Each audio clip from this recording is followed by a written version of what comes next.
All rights reserved with Yolanda Taylor, the community lawyer on Choice FM. Welcome to another segment of All Rights Reserved. You may have heard this phrase, All Rights Reserved. As it relates to this show and this segment, it's our spin on how this is a time for us to reflect on the essence of what it means to protect certain rights, what certain rights mean. In this show, when I talk about legal stuff, I'm not leaving any rights unprotected. I'm not leaving any rights on the table. But my disclaimer as a lawyer and the host of this show is that none of the legal education that I provide creates an attorney-client relationship, and nor is it meant to be for your particular situation. It's just general legal advice. So let's get started with my top 5 tonight. If you recall from last time, I have 5 topics. 1, democracy. 2, politics. 3, housing. 4, restorative justice. And 5, current trends. So topic number 1 under democracy is, why do our state courts matter? Okay? Why do our state courts matter? 1, because the candidates who are running for our U.S. Supreme Court will be on our ballot this November. So our state courts are very important. And I'm sure most of us, if we live low enough, may have had some interactions with our state courts. Like, have you ever had a speeding ticket? What about a custody case? A child support dispute? What about a contract? Maybe someone owes you money and you want to sue them. Maybe you've had issues with your landlord and you find yourself in magistrate court. Our courts matter because it's an important part of our democracy and it falls under our judicial branch.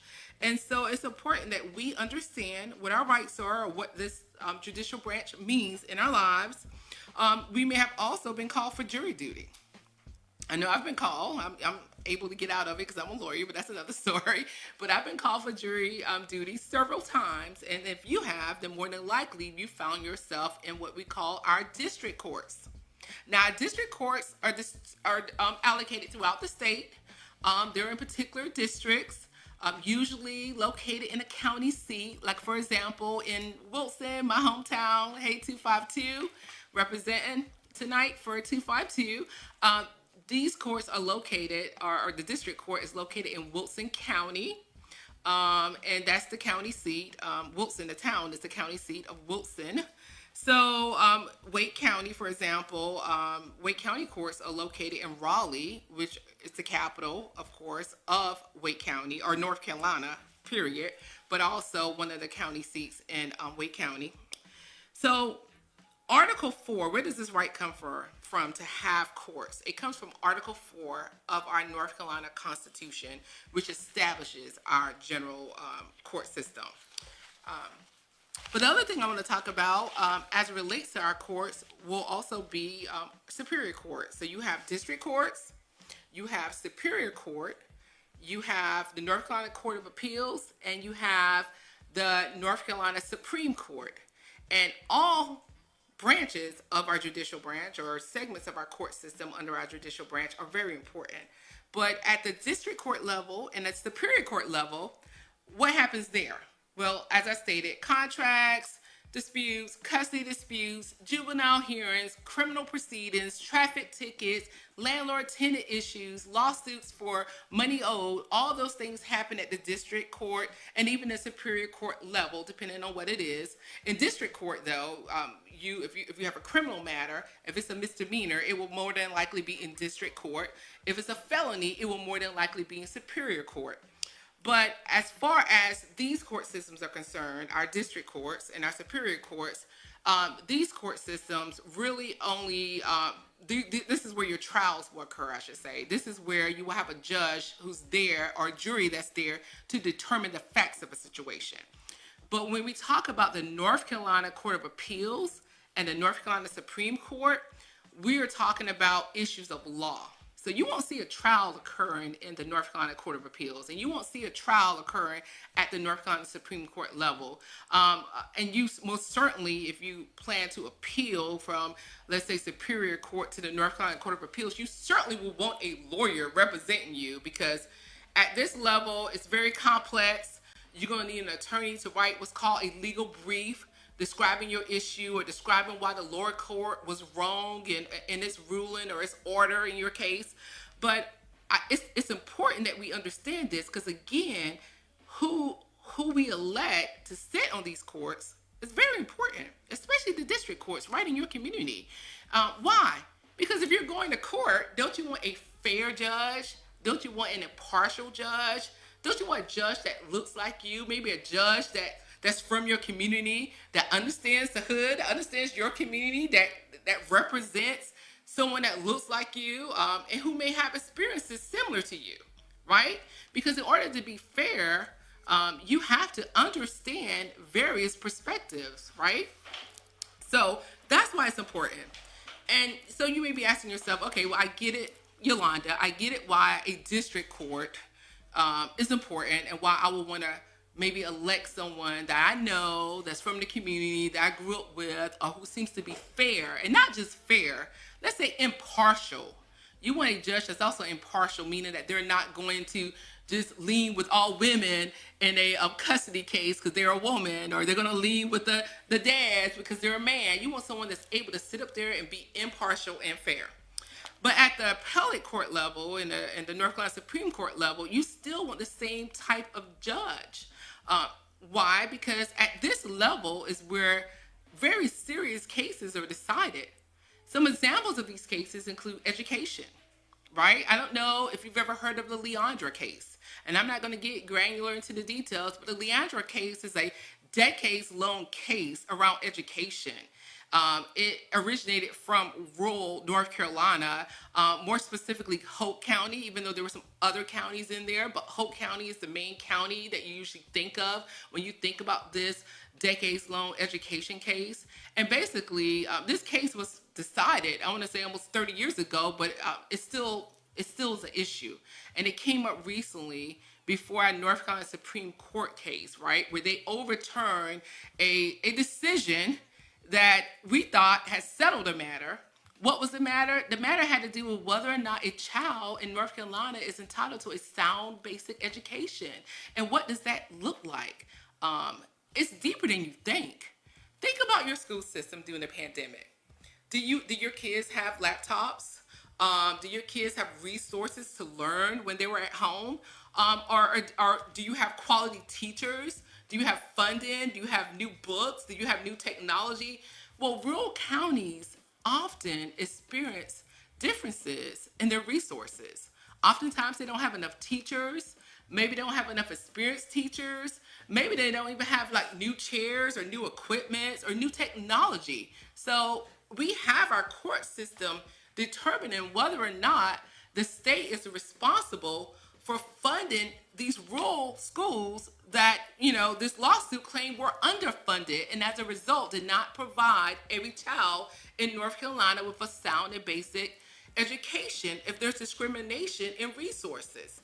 So that's one reason why you should consider who's on the ballot, what person is running to be a justice on the North Carolina Supreme Court. So the other area in which our North Carolina Supreme Court system, I'm talking about the highest court. The North Carolina Supreme Court is the highest court in the state, and it's located in Raleigh, North Carolina. Another issue that has come up is the issue of redistricting. So what is redistricting? Redistricting is drawing maps, right? So that it determines who will be an electoral candidate, right?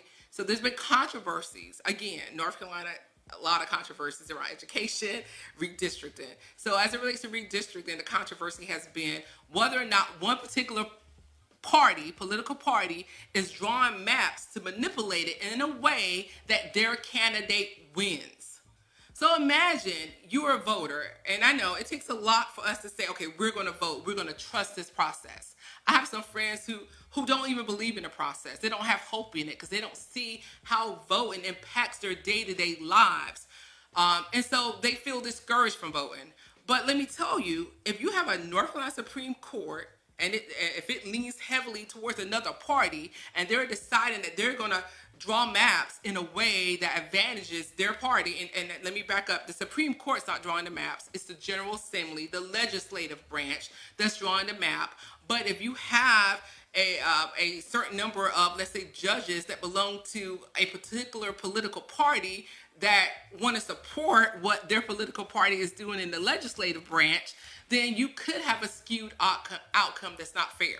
So those are some of the things that, lawyers have been litigating in North Carolina for years, redistricting, and racial gerrymandering. So what's racial gerrymandering? Racial gerrymandering is where a party or a particular group of legislators decide that they're going to draw maps in a way that disadvantages minority groups. In other words, you may not be able to elect the candidate of your choice, even if you do show up to vote, because of the way the maps are drawn.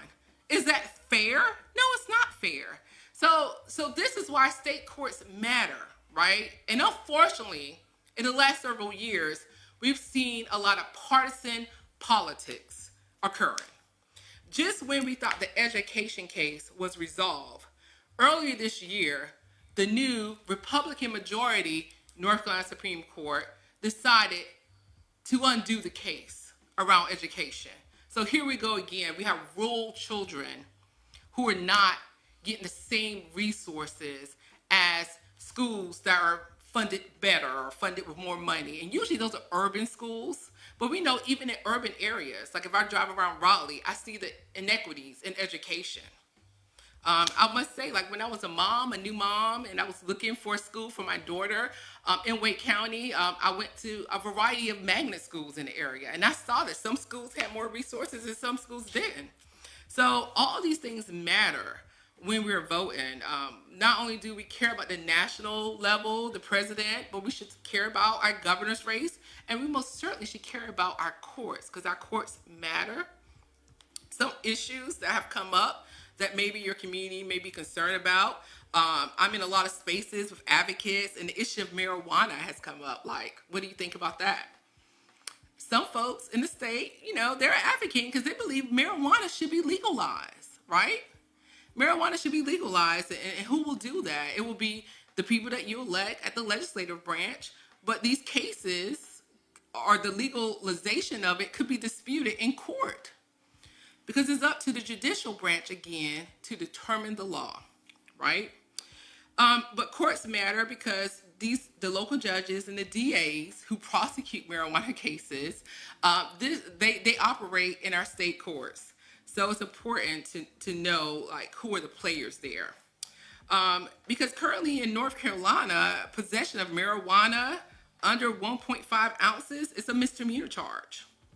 And it's an arrestable offense. So there are some advocates who are fighting against it being an arrestable offense, for such an amount of marijuana. So these are things, like I said, that can impact your day-to-day lives, and these are things that you should be aware of. So that was under the topic of democracy, why our state courts matter. They matter because at some point in our lives, they may impact us, or a loved one, or someone that we know. And it's important that we have fair and impartial judges that are elected at every level of our court system. It's also important that justices are held accountable. How are judges held accountable? They are held accountable by the Judicial Standards Commission. And unfortunately, that's partisan now. I was reading an article recently where, the Justice Standards Commission found that 2 judges had violated the ethical code of standards that, the Justice Standards Commission has for judges. And they recommended that these judges be reprimanded, right? But the North Carolina Supreme Court, again, they received that recommendation, but they didn't do it. And in this particular instance, again, the North Carolina Supreme Court is majority Republican. These 2 judges were Republican. They didn't get reprimanded, but I spent a huge time last year, a lot of my time last year, advocating for a Democratic judge on the North Carolina Supreme Court who was being censored for just talking about diversity and talking about her experiences as a Black judge and talking about her experiences as a woman judge and the experiences and the interactions she saw when someone that looked like me or you came before her as a lawyer in court. They were trying to remove her, allegedly. The complaint that was filed against her was anonymous, but a lot of people had suspicions that it could have been her colleagues on the bench that wanted to see her removed because they felt her diversity lens impeded her ability to have integrity, or impeded the integrity of the court, I should say, and the public trust of the court. But then later we see when this other party's judges act inappropriately or violate ethical code, that they are not reprimanded. And what were those ethic violations? Well, one involved a man that was shot by a bailiff after a judge on the bench got in a back and forth argument with the defendant. Do we want judges behaving that way? The Judicial Standards Commission said that that was an ethical violation for her to go back and forth, which led to escalation, which led to the bailiff shooting this defendant in court. And the other case involved a judge has put someone in jail for no reason. And they said that was an ethical violation. And they recommended that that judge be, reprimanded. But our North Carolina Supreme Court, Republican majority, decided, no, we're not going to do it. So again, that's why state courts matter, and that's why elections around state courts matter as well. So that was topic number 1. Topic number 2 is on politics. And I know we all shook our heads last week when Republican presidential nominee Donald Trump mocked Kamala Harris on the issue of race. I don't have the direct quote in front of me, but we all heard it. It was a quote that went around the whole black community world, where he's basically stated that she had become black, or she became a black person recently. So that just got me to thinking about this whole issue of race and ancestry. What do you think about that? I know that we are not a monolith. We all think differently. I've read on Twitter where some folks were like, well, she ain't black, but who are we to say what somebody's racial identity is? And after all, isn't race a social construct to begin with? Didn't like years ago and decades ago, before any of us were alive, didn't they make that up in order to keep slavery in place? I'm talking about the idea of race. Like, who made that up? Man made that up. So how do we get to determine what somebody's racial identity is? And especially when someone is multiracial or biracial, right? Where does this come from? Does it come from that one drop blood rule? Well, the one drop rule, in case you haven't heard about that, it was a rule way back before Jim Crow even, and a legal principle and a racial classification that was prominent in the 20th century, right?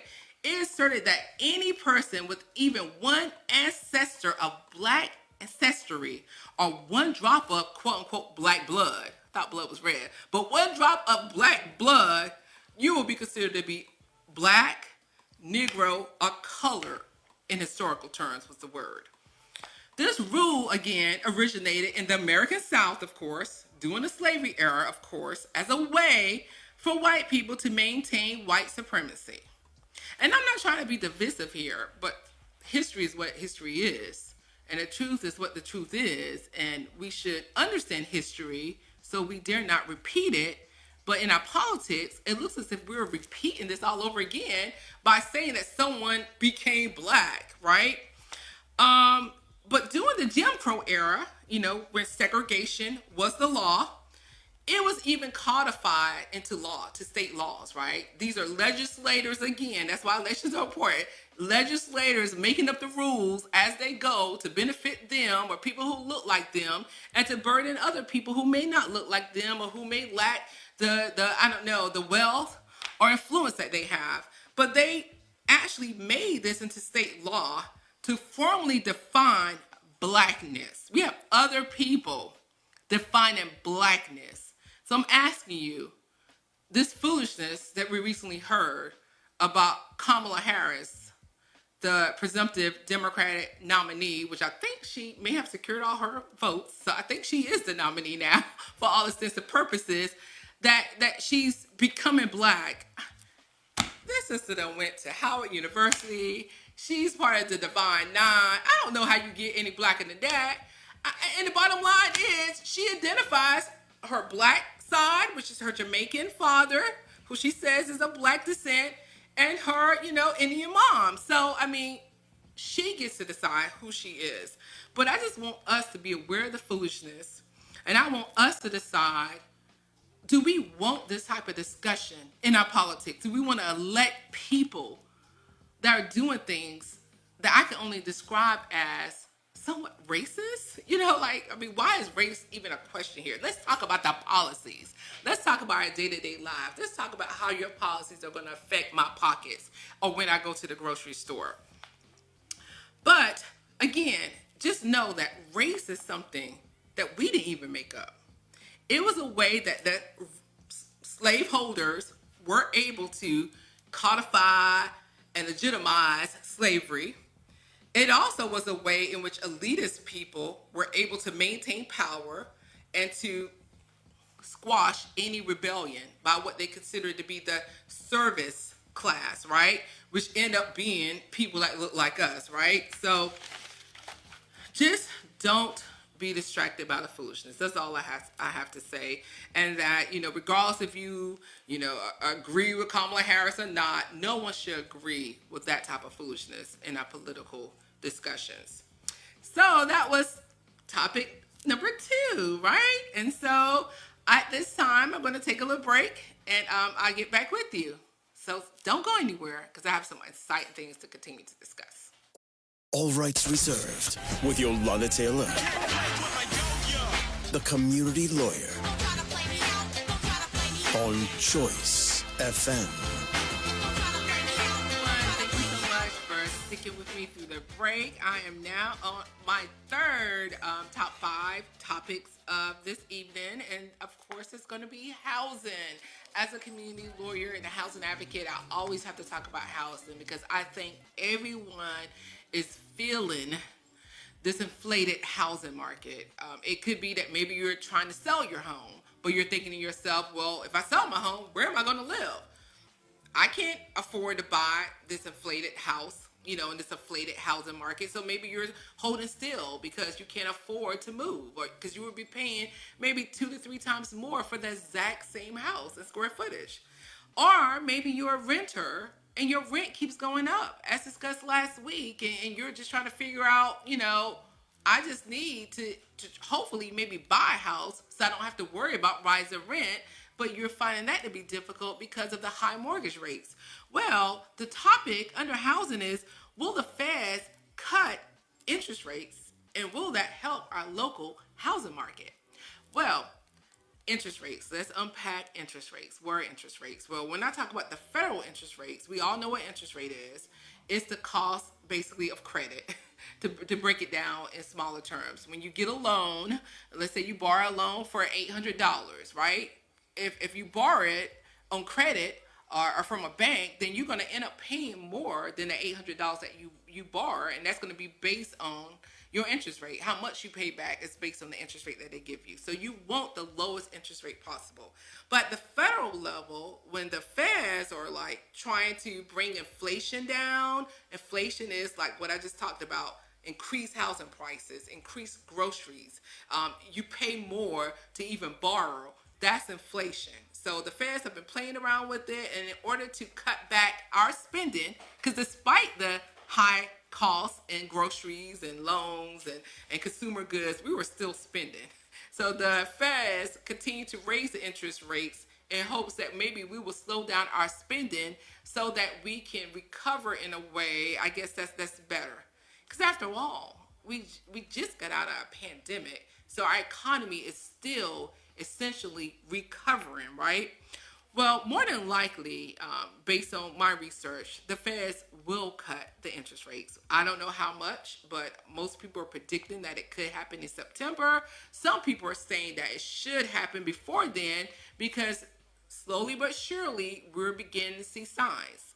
If you watch the news like I do, maybe you saw that some banks crash in Japan. Maybe you saw where the stock markets plummet. I'm not an investor. I don't have stocks, but what that means is that the economy could be taking a different turn. Now, what does that mean to you? What does that mean to me as ordinary folks? What does that mean if the economy slows down? Well, it could mean high unemployment again, right? Um, it, they're showing signs where that number of unemployment has tickled up a little bit. And no one wants to be laid off from work. If you live somewhere, you may have lost a job because a plant closed in Eastern North Carolina, or you maybe have worked for a tech company that has had to lay you off. But that's why recession and what happens in the economy matters. It affects our pockets. And as it relates to housing, the mortgage rates are not directly tied to the interest rates, but they are indirectly impacted. But there was some good news today. I saw where the mortgage rates dropped to 6.3%. Now, I know I shouldn't be celebrating that because some of us remember when the mortgage rates were 3%, right? We remember when the mortgage rates were 5%.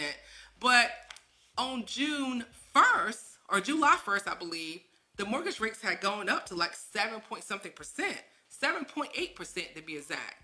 So the fact that they are dropping that much, I mean, that could be good news for those of us who are looking to stop renting or to buy a home or what have you. It could be good.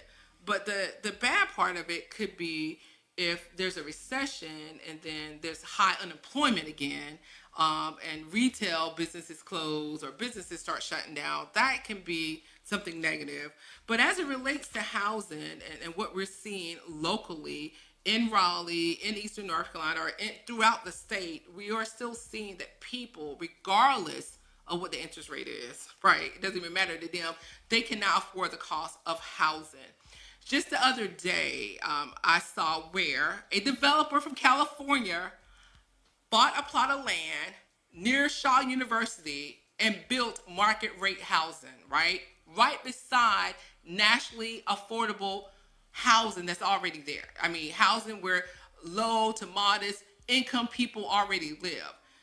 And there were some comments on my post, because I posted this on my social media page. There were comments where people were like, well, have you driven over there by Raleigh Boulevard? Have you seen a new housing there? So gentrification is still happening. Despite whatever the market is doing, it still is impacting low-income people who I hate to say it, but I do, who are at the back of the bus of the housing system. So we should care about the interest rate, but we should also care about those who are disproportionately harmed by this inflated market. And even though the interest rate comes down, if you're still building luxury housing or market rate housing, how's that helping you? How's that helping us? You know, it may help you if you have a credit card, and if the interest rates come down, then you'll be able to afford maybe to make payments now, and the interest rate wouldn't be as high as it is now on your personal credit cards. Maybe if you're looking to buy a car, if the federal interest rates come down, maybe that will help you too as a consumer. But housing, is a product that a lot of consumers won't. Some people just want a shelter. So last week when I was talking about housing, I talked about the rights of tenants living in hotels and how if you lived there for 90 days, you were treated as a tenant. Well, a lot of people later asked me, well, Yolanda, why are people living in hotels anyway, besides the fact that there's not enough housing? Because sometimes people that live in hotels pay more than, someone with a mortgage. Like I know someone that's paying over $2,000 a month to live in a hotel. So the question is, well, if they can afford $2,000 a month to live in a hotel, then why aren't they able to afford a $2,000 a month, apartment unit? A lot of reasons. Like I stated, lack of affordable housing. They could have credit and rental history. Those things live with you. We don't have a eviction expulsion law in North Carolina. So if you've been evicted before, if a landlord looks at your eviction history or your housing history, they may not want to rent to you. If you have credit challenges, then a lot of landlords are still looking at your credit and they may not want to rent to you. Another issue may be that they may find living in a hotel to be more financially flexible. Like they could pay weekly versus coming up with a whole $2,000 in one lump sum and making one payment. They can pay as they go. But it's a growing problem, that we all should be concerned about, and we should all be interested in what the feds are going to do either now or later, because even outside of the housing market, like I stated, what they do with the interest rates will determine what you feel in your pockets on a day by day basis. I was actually listening to some political pundits from both political parties, Republican and Democrats, talk about the economy. There was this one lady who was like, the economy is good. But then there was this other guy like, tell that to ordinary people when they go to the grocery store. Tell that to ordinary people when they're just trying to live, and it seems like money doesn't stretch as far as it used to back in the day. So I could see why some people are thinking that maybe 2 or maybe almost 4 years ago we were doing better. But you have to remember, you were also living in a pandemic where you didn't have to really spend and gas prices were low. But these are things that are important in our community that we should be aware of, and we should know that what happens next could impact our ability to continue to thrive, and we definitely want to keep our eyes on what's going to happen with these mortgage rates. But I think it was good news today that the mortgage rate actually dropped from where it was at as high as 7.8% to 6.35%. So that was on housing.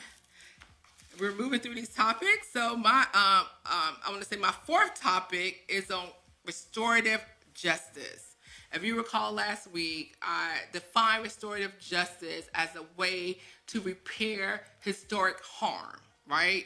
It's kind of like the cousin of reparations. It's not necessarily about like paying, the descendants of formerly enslaved people, but it is about looking at historic harms and saying we need to undo these harms. So under the topic of restorative justice tonight, I want to talk about land and how land has been taken from us as a people. And I'm going to start that off by quoting Malcolm X. Malcolm X once said that revolution is based on land. Land is the basis of all independence. Land is the basis of freedom, justice, and equality. Let that sink in. Land is the basis of all independence. Land is the basis of freedom, justice, and equality. So I think this topic of restorative justice kind of like dovetails into my previous discussion of housing, because we're living in a situation now where we're looking for housing and land is becoming scarce in some places, especially our urban centers, our urban cities. But I want to talk about the injustice, the historic injustice that has happened to African Americans. The context is that at the close of the Civil War, Black Americans owned very little farmland, but we began acquiring it at a very rapid pace, so that by the year 1910, we owned more than 16 million acres of land. All right, this was the peak in Black farmland. However, due to theft, like just outright theft, people stealing land, state-sanctioned violence, intimidation, and lynching, Black farmers lost land due to discrimination by banks as well and in financial institutions, and they were also denied certain federal farm benefits as well. My granddaddy owned a farm, right? He ended up losing his farm. I remember that as a kid. And it was due to lack of some of these benefits by banks or farm benefits. He lost that. And I think, like, how much more wealthy will my family be? What a legacy will we have if my granddaddy, didn't lose his farm, right? But this has happened. So when we talk about restorative justice, I want to talk about this land because, as Malcolm X said, it's freedom, it's justice, and it's equality. And if we're losing land, should there be a demand that we make as far as policies, that there be additional benefits to restore land? I'm talking about farmers, but I've even heard this concept go as deep as land that's being gentrified in our cities and how people are going about acquiring land from folks. I have people reaching out about heirs property land that they realize after they've done their historic or family research that their grandparents or great-grandparents lost land to people who may not have even paid for it, right? So there's still some deceptive practices occurring today, but I wanted to drop this here because as we think about restorative justice, let's think about the historical harms that have happened in our community, to our people, and these harms that are occurring today, and what policies, and anyone can be a policymaker. You don't have to be a lawyer, you don't have to be like me, because all it is asking for what you feel is rightfully owed. And what are some ways to undo that particular harm in our communities? Another injustice when we're talking about land that's occurring today is that there are discriminatory tax assessments. It could be the same looking house, one on this side of the track and another on the other side of the track. That the house that's in the quote unquote minority community or predominantly black community is taxed higher than the house that's in the wealthier community. These are true facts. These are things that people who do this work have unearthed and discovered, that there's discriminatory tax assessment. Even now in downtown Raleigh, I have people telling me that the legacy residents who have lived there all these years and who are low income, who are now facing displacement, that they're realizing that their homes are being taxed more than some of the new homes that have been built. I mean, what in the world is that about? So, these are some things that we should be aware of. If you have relatives that live in these communities, you might want to look at their tax bill. The tax bill is crazy now. I mean, I had to brace myself to look at my tax bill because it has gone up, because everything's going up in this area and in this economy. But those are some discriminatory practices that are probably occurring today. And I mean, you need to sound the alarm on these practices. There are people who are working on this issue right here in this area and in other communities. In rural North Carolina, I know some folks that are working on the issue of heirs property, which we know historically has been an issue because our communities didn't have access to lawyers who can draft legal documents. So they just inherit property, and it keeps, and what is heirs property? I'm sorry, I'm using a word I wanted to define. Heirs property is where land or property just passes from generation to generation to generation, and it could be 3 sisters and they had 10 kids, and when they pass away it goes to their 10 kids, and it's so on and so on and so on. There's no legal document, and I mean, nothing's wrong with heirs property if people can mutually hold it and work together, but it becomes an issue because the legal title is cloudy because there was never no legal title, and sometimes it's hard to borrow money or do things or sell the property because it's heirs property. But we also have investors who are picking off heirs, right? If they want your land, they'll just go to your cousin who owns like a third of your property, and they'll convince your cousin to share their 1/3, and then they'll slowly but surely pick off the rest of your family members until they've acquired your property. These are real cases, and this is an issue of restorative justice, and I want to say a call to action that we should be aware of in our communities. Lastly, we know the appraisal industry and the realty industry have acknowledged there are discriminatory practices as far as appraisers actually undervaluing black homes. Just because of your black body living there, your home is worth less. There have been stories across the nation that people have gotten like their white friends to pretend that they live there and they got a different appraisal result. I mean, these things are still going on. And these things have domino effects on our ability to move from one economic level to another economic level because of discrimination. So these are just things that I wanted to make you aware of, and these are things that we should realize the historical context and how it's still happening today. And because it happened in the past, it may have created systemic barriers now, even now. So that was my 4th topic, which was housing. And every week I'm going to talk about housing. I'm going to talk about restorative justice as well. So I'm on my last and final topic. And I thank you again for being here. I think I'm going to take another break, and I'll be back, and I will land this plane to talk about what's up with these generational Zoomers. I'm a generational S.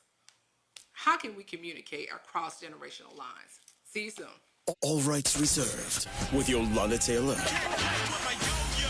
the community lawyer on Choice FM. Generations, y'all, and differences in how we communicate. Lord help me. The reason why I'm saying that is because I'm going to tell you a real story.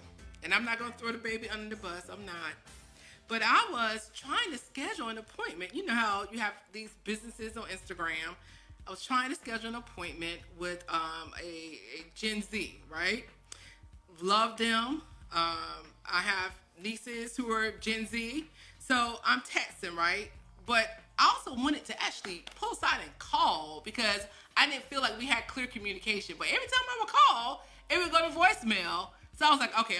So her generation prefers texting, apparently. So I'm going to text her. But I think our communication was like hit and miss on some very important issues, especially if I'm trying to discuss business with you. So y'all help me, folks. If you're a Gen Z person, feel free, to go in the chat. Shout out to the chat, by the way, for all of you who are holding me down in the chat. But if you're a Gen Z, feel free to comment in the chat. I'm going to disclose I'm a Gen X, not to be confused with baby boomers. We can't just lump everybody together. I get a lot of people saying, okay, boomer. Look, I'm not a boomer. I am a Gen X. That's a whole generation here, right? So, and I'm also the mom of little alphas. They're 10 and 13. They were born, after 2010. So they are alpha generations. And I see how they communicate. And I think communication is important. It's important that we do realize there's differences, but we all are in the workforce now. There's Gen Z in the workforce, there's Gen X in the workforce, there's millennials in the workforce, and there's still baby boomers in the workforce. Like, I don't know if they're ever going to retire. There are baby boomers in the workforce still. So communication is important on the social level. It's important in a workplace level. And it's important when you're trying to conduct business. Like I said, I'm sitting here trying to come up with the terms of our business arrangement, and she's not picking up the phone. Another thing I would like to say about, and that's because I'm a generational X, I should say. And another thing I want to say is that the way my generation, generational X, loves to communicate is like we love to be kind of in person. But hey, we invented technology. Apple, all of that came during my generation. So we are technical savvy as well. We know how to use technology, but maybe not to the degree as a Zoomer or a millennial. I mean, I will say the most used app on my cell phone is the phone, right? It's the phone. If you're a millennial, the most used app on your phone might be your text message. If you're my alpha kids, the most used app on your phone may be video chat. Oh my God, my kids are forever video chatting me. And I asked them the other day when I was thinking about this topic, because of the communication barrier I was having this young business owner. I said, well, girls, how do you like to communicate? You're always video chatting me while I'm in the middle of a meeting or I'm in the middle of work. And they said they don't like texting. So watch out, Z. You're going to feel my pain. When these little alphas grow up and you're trying to conduct business with the alpha generation, be ready for a video chat, because that's the way they love to communicate.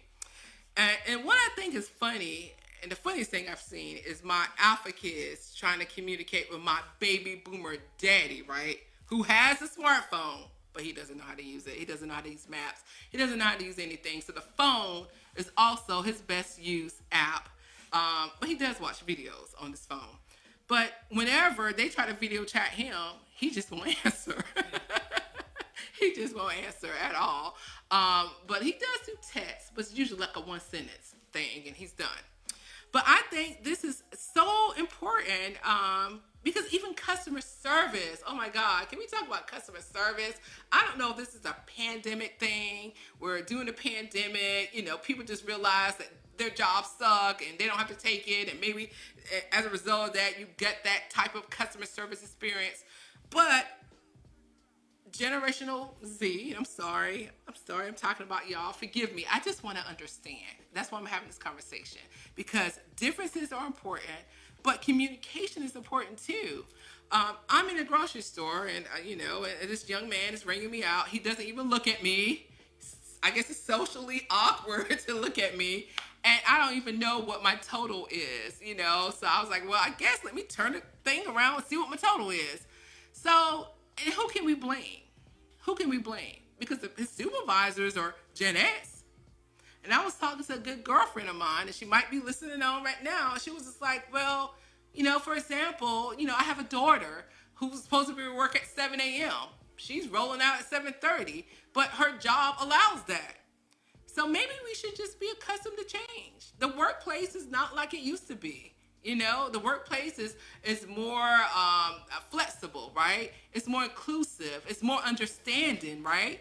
And a matter of fact, people can work from home now, you know?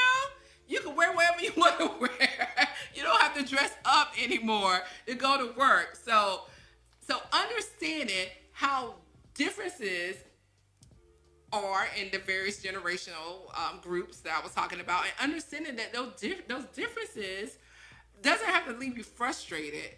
We just have to learn how to adapt. But that adaptation is mutual, right? If I'm adapting to your text message, can you please adapt to the fact that I'm a Gen X and I just need a little bit more clarity? Because that's what I'm used to, like directness. I need some respect because I'm like, hey, I'm in my 50s. I've earned that, right? And where do I get that from? I get that from my baby boomer dad.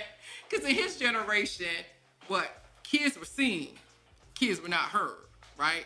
And you do that because I say so, right? Are you going to get the smack down? We ain't going to talk about that. That's like child abuse. But having to unpack that experience as a Gen X, and there might be some trauma there. I mean, I had great parents that did a great job. And now trying to raise these alphas, it's been difficult. And I think this is a fun topic, but I'm talking about it, and I'm going to land this plane, is that there is a difference. It doesn't make one form of communication worse than another form of communication. We might be frustrated, but we just have to realize that there's a different communication style.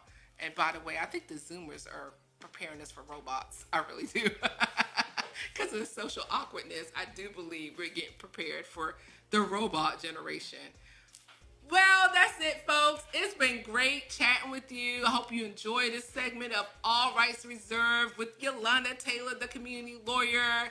Thank you for joining us. And remember, power is the ability to create the reality that you want and then the reality that you may want for others. So that's power. Never leave your rights on the table. Until next time. All Rights Reserved with Yolanda Taylor. Tuesdays at 5 on Choice. This is